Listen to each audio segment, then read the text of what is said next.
Sveiki visi! Girdėsite pasakos apie imbierinį žmogeliuką ištrauką. Visą istoriją rasite mūsų Patreon puslapyje.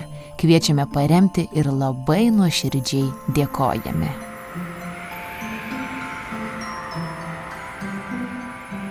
Vieną šaltą rytą karštoje orkaitėje gimė šviežias imbierinis žmogeliukas. Ant skardos šalia jo žibėjo kokosinės žvaigždelės, švietė vaniliniai mėnuliukai ir plakė šokoladinės širdelės. Bet imbierinis žmogeliukas tebuvo vienas. Vos ištrauktas iš orkaitės, jis išsižiojo ir ėmė garuoti, nes virtuvėje buvo taip gražu.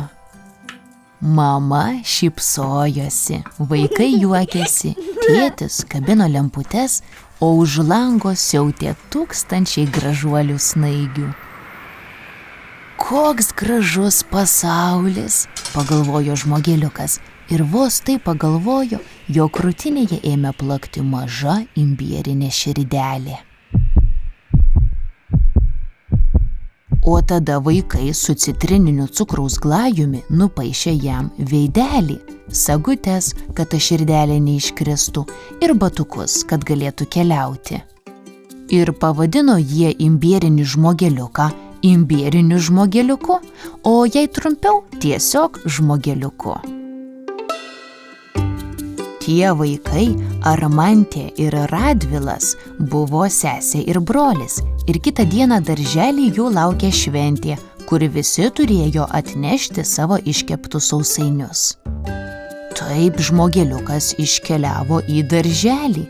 Ten pamatė kalėdų senelį, daug kitų sausainių, vaikų ir net susipažino su auklėtoja Irena.